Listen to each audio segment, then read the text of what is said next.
톨스토이, 이반 일리치의 죽음. 톨스토이는 소설 이반 일리치의 죽음을 통해 인간의 삶과 죽음에 대한 관점의 변화를 제시한다. 병상에서의 이반 일리치는 죽음을 두려워하며 삶을 무의미하게 여기지만 실제 죽음이 자신에게 옥죄어 올 때야 비로소 자신의 인생을 돌이켜보면서 그동안의 삶의 의미를 깨닫게 된다. 이를 통해 죽음은 삶에 대한 새로운 시각을 제공하며 삶이 무의미하다는 생각보다는 삶이 어떤 의미를 지니고 있었는지를 깨닫게 해준다는 것을 보여준다. 또한 톨스토이는 인간의 자아와 진정한 본성에 대한 관점을 제시한다. 이반 일리치는 죽음 전까지는 자신의 인생에서 본성을 저버리고 살았지만 죽음이 다가오면서 자신의 진정한 본성을 깨닫게 된다.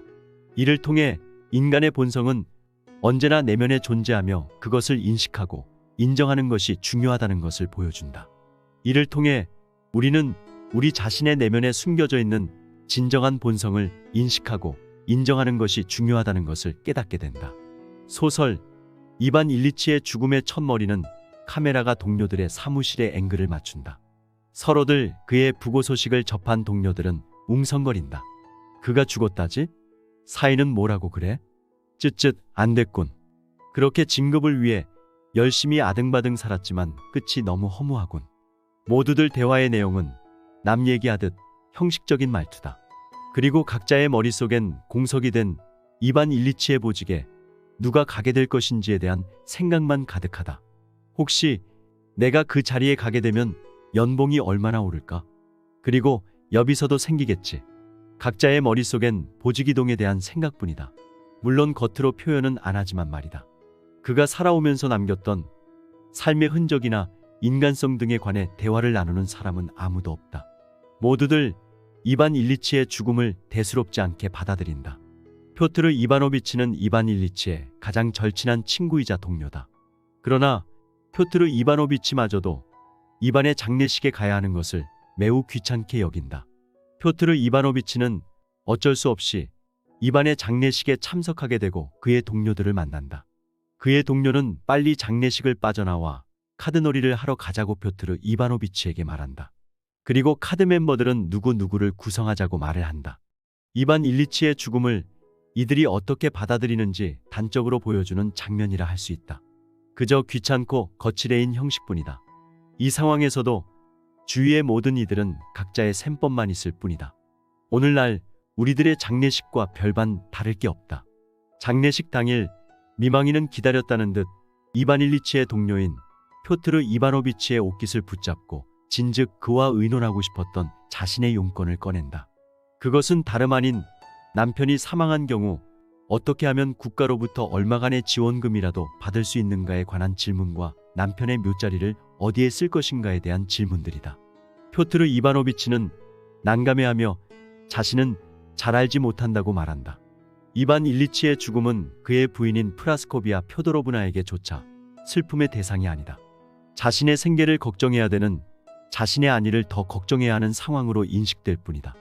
아무튼 인간은 태어나면서부터 자리에 연연하다가 죽을 때까지도 묘자리를 탐해야 하는 어리석은 중생이 아닐까 생각해본다. 한편 이반 일리치의 주변 사람들은 그의 발병을 외면한다. 그의 병이 점점 심해져 간다는 사실을 알면서도 모른 척한다. 자신의 마음이 불편해질까봐 이반 일리치의 병을 외면한다. 이러한 사실을 아는 이반 일리치는 견디지 못한다. 이반 일리치는 고통 속에서 괴로워하다 결국 죽음을 맞이하게 된다. 그는 죽는 순간까지 자신의 삶에 대한 후회, 원망에 대한 의문을 품다가 죽음을 몇 시간 앞두고 깨달음을 얻는다. 이반 일리치가 죽음의 블랙홀 속으로 굴러떨어져 빛을 본 것은 바로 그때였다. 빛을 발견한 바로 그 순간 그는 자신이 여태 잘못 살아왔으며 아직은 이 잘못된 삶을 바로잡을 기회가 남아있다는 것을 깨달았다. 그는 자신의 잘못을 바로잡기 위해 가족들에게 답한다. 그는 용서해달라고 말을 하려 했지만 입에서는 용기 내줘라는 엉뚱한 말이 나온다. 이반 일리치는 가족들에게 용서를 구하며 고통에서 해방됩니다. 죽음에 이르러서야 그는 가족에게 용서를 구합니다. 용서를 구한 순간 그의 마음속에 박혀있던 응어리가 풀리게 된다. 모든 것이 부질없었다는 것을 깨닫게 된다.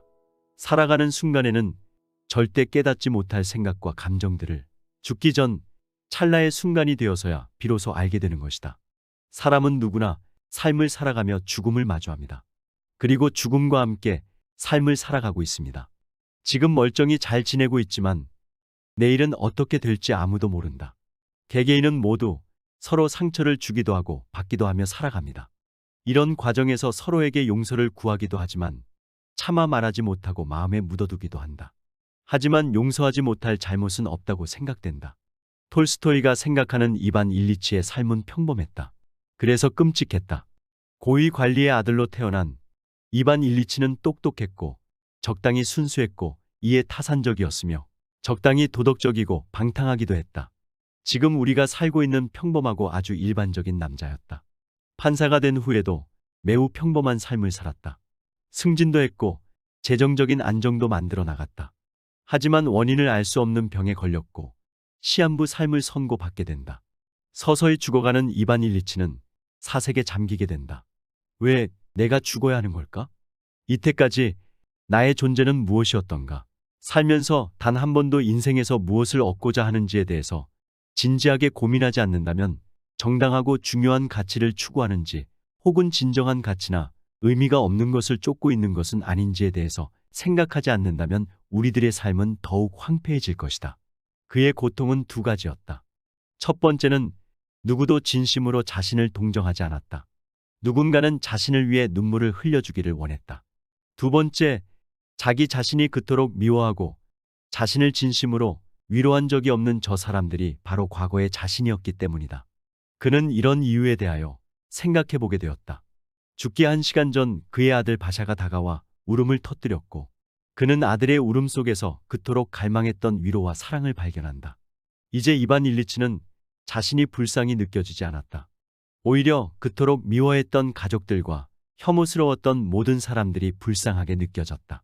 더 이상 그들이 힘들어하지 않도록 해주고 싶어졌다. 비로소 그는 자신의 잘못된 삶과 화해한 것이다. 이제 더 이상 죽음의 공포는 찾을 수 없었다. 죽음 대신 빛이 가득했고 죽음의 공포를 떨쳐낼 수 있었다. 톨스토이는 지극히 평범하고 순탄했던 이반 일리치의 삶을 왜 끔찍하다고 했을까? 항상 똑같았던 삶. 하루를 살면 하루 더 죽어가는 삶. 세상 사람들은 그가 높은 자리를 위하여 산을 오른다고 생각했지만 사실은 서서히 죽어가고 있었던 것이다. 톨스토이는 죽음을 통해 삶을 돌아보고 이제 우리가 어떻게 살아야 할 것인가를 되묻는다. 이반 일리치는 나락으로 떨어지고 나서야 비로소 빛을 보았다. 동시에 그는 자신이 살아온 삶이 그래서는 안 되는 삶이었지만 아직은 그것을 바로잡을 수 있다는 사실을 깨달았다. 또한 톨스토이는 이반 일리치의 죽음을 통해 인간의 삶과 죽음에 대한 관점의 변화를 제시한다. 이반 일리치는 죽음을 두려워하며 삶을 무의미하게 여기지만 죽음이 다가올 때 자신의 인생을 돌이켜보면서 그동안의 삶의 의미를 깨닫게 된다. 이를 통해 죽음에 대한 사색은 삶에 대한 새로운 시각을 제공하며 삶이 무의미하다는 생각보다는 삶이 어떤 의미를 지니고 있었는지를 깨닫게 해준다는 것을 보여준다. 삶과 죽음은 상치되는 것인가? 인류의 위대한 사상가들은 삶과 죽음이 본질적으로 동일한 선상에 있다는 것을 강조해왔다. 쇼펜하우어는 인생은 출구에서 볼 때 너무나 짧다라고 했고 헤르만 헤세는 맨 마지막 한 걸음은 자기 혼자 걸어야 한다라고 했다. 부처는 진실로 삶은 죽음으로 마무리된다고 하였다. 삶의 완성이 죽음이라는 사실을 인정하게 되면 삶과 죽음이 단절된 게 아니라 긴밀히 연결되어 있다는 진리에 도달하게 된다. 삶을 치열하게 살며 그리고 강렬하게 추구함으로써 죽음이라는 결승 테이프를 끊으며 삶은 완성되기 때문이다.